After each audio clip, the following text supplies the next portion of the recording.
कहना चाहता हूं केजरीवाल साहब को, आप कहते हैं कि आप गरीबों को देना चाहते हैं, किस प्रकार से दिया जाता है फ्री का, वो प्रधानमंत्री श्री नरेंद्र मोदी जी से सीखिए।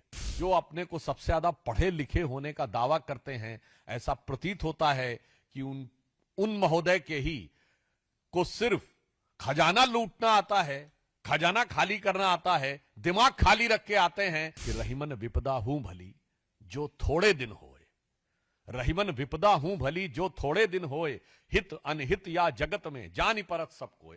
माननीय प्रधानमंत्री जी ने यह कहा कि दिल्ली में गंभीर आपदा आई हुई है।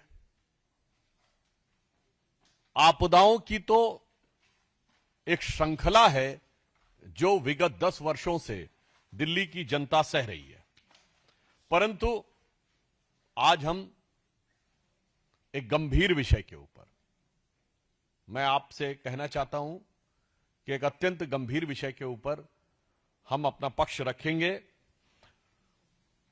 और प्रतिदिन एक आपदा के बारे में बताएंगे। आज दिल्ली में वित्तीय आपदा क्या आई हुई है और जिसने दिल्ली की संपदा को किस प्रकार से लूटा है, उसके बारे में हम दिल्ली की प्रबुद्ध जनता और देश का ध्यान आकृष्ट करना चाहते हैं।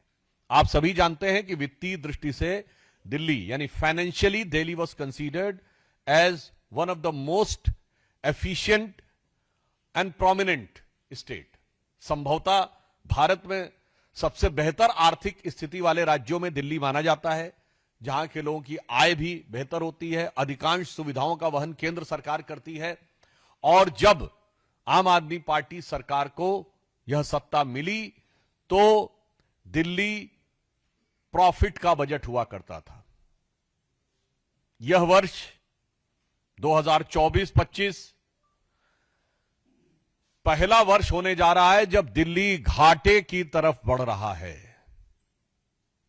और वह घाटा कितनी बड़ी चुनौती लेके आया है इसका प्रमाण यह है कि 2024-25 के यानी वर्तमान फाइनेंशियल ईयर के लिए दिल्ली सरकार ने national small saving fund NSSF से 10,000 करोड़ रुपए का ऋण लेने के लिए पत्रावली मूव की है। और यह परिस्थिति केवल तुरंत नहीं बनी है या अनायास नहीं बनी है, उत्तरोत्तर पिछले 10 वर्षों में दिल्ली में यह स्थिति खराब होती चली गई है।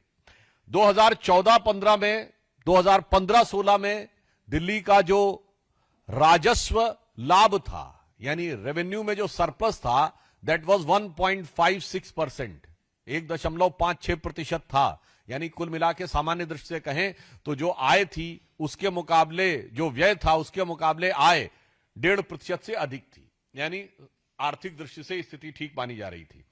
फिर वो गिरना शुरू होता है, 2016-17 में 0.85 पे आता है, फिर 0.72 पे आता है, एक बार उठ के 0.95 पहुंचता है, और 2020-21 में वो 0.19% पे आ जाता है, फिर 0.3 पे आता है, और इस साल वो निगेटिव में जाता हुआ दिखाई पड़ रहा है।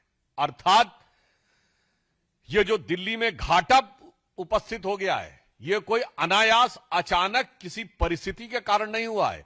ये आंकड़े बता रहे हैं कि 10 साल निरंतर नीचे जाते जाते जाते जाते ये आज घाटे की तरफ आगे बढ़ गए हैं। और जो नेशनल स्मॉल सेविंग फंड्स है NSSF, उससे जो इन्होंने 10,000 करोड़ की इस बार ऋण लेने के लिए आवेदन दिया है, वो भी ऐसे नहीं है। 2016-17 में इन्होंने 2,896 करोड़ रुपए का लिया, फिर वो अमाउंट बढ़ते बढ़ते ऐसा हुआ कि विगत 3 वर्षों में 11,000 करोड़ रुपए लिए, और अभी इस एक अकेले साल में 10,000 करोड़ रुपए का डेट लेने के लिए आवेदन दिया है। यानी अब आप समझ सकते हैं कि दिल्ली के खजाने को लूटकर और खजाना खाली करने में इन्होंने कितने कीर्तिमान स्थापित किया। और इसके अतिरिक्त एक और बात बताना चाहते हैं, जो केंद्र सरकार से सहायता मिलती है, ग्रांट इन एड, आप उस विपदा का स्वरूप समझिए, आपदा का स्वरूप समझिए।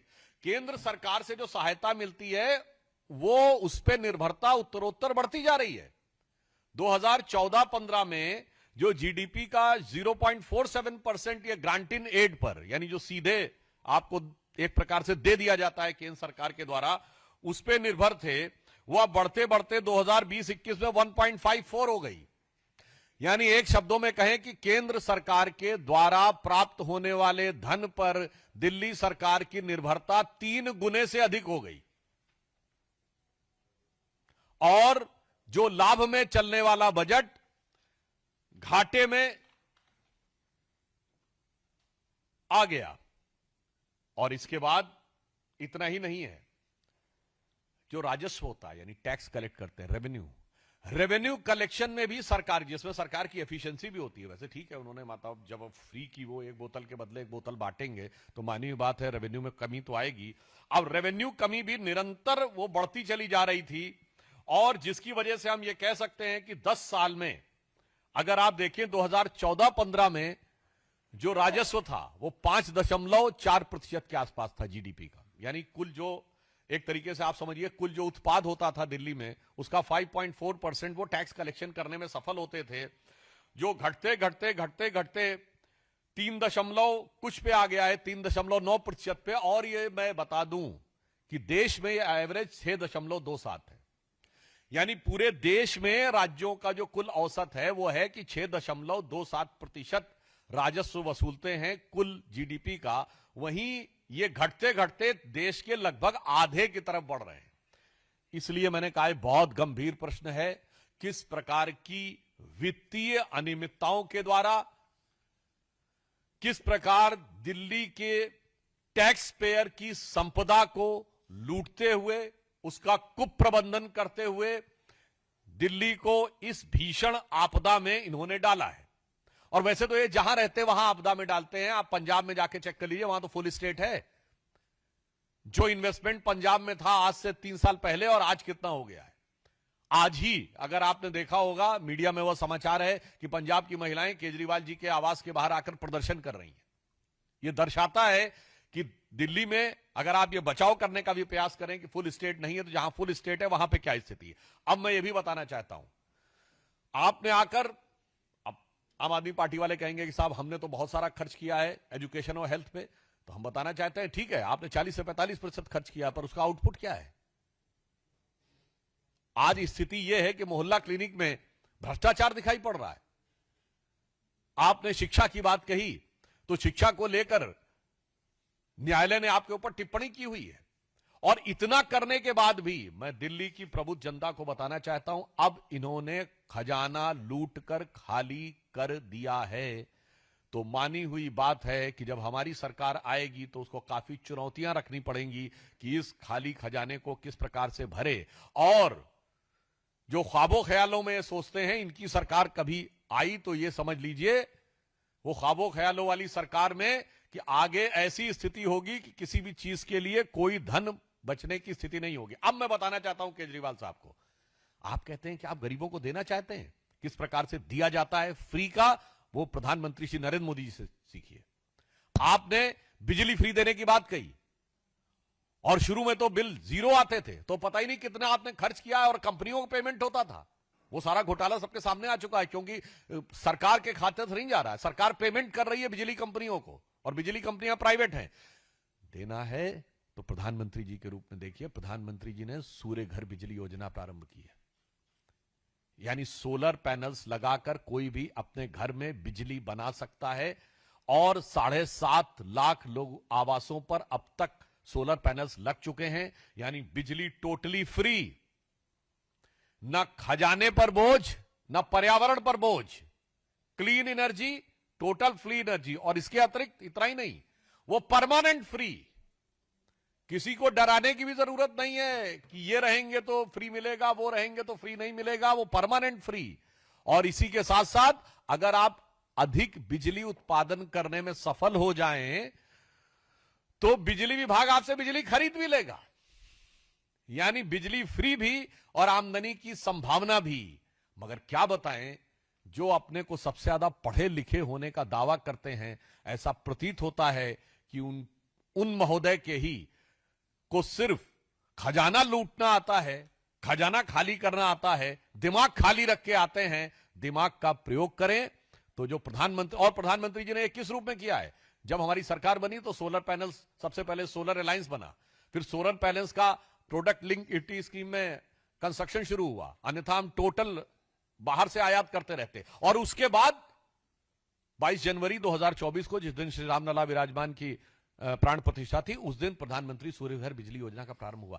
ऐसे आप सोचिए कि किस ढंग से विकास किया जाता है और किस ढंग से जनता को मुफ्त सेवाएं उपलब्ध कराई जा सकती हैं, सफलता के साथ और वित्तीय प्रबंधन के साथ। इसलिए अंत में मैं कहना चाहता हूं दिल्ली की जनता से, और देश की जनता भी सोचे कि नई राजनीति का प्रयोग करने वाले क्या होते हैं। बड़ा प्रसिद्ध दोहा है रहीम दास का कि रहीमन विपदा हूं भली जो थोड़े दिन होए, रहीमन विपदा हूं भली जो थोड़े दिन होए, हित अनहित या जगत में जानी परत सब कोय। अर्थात विपदा जो है वो थोड़े दिन की अच्छी होती है, क्योंकि क्या अच्छा है, क्या बुरा है, क्या आपके हित में है, क्या अहित में है, ये सब कुछ दिखाई पड़ जाता है।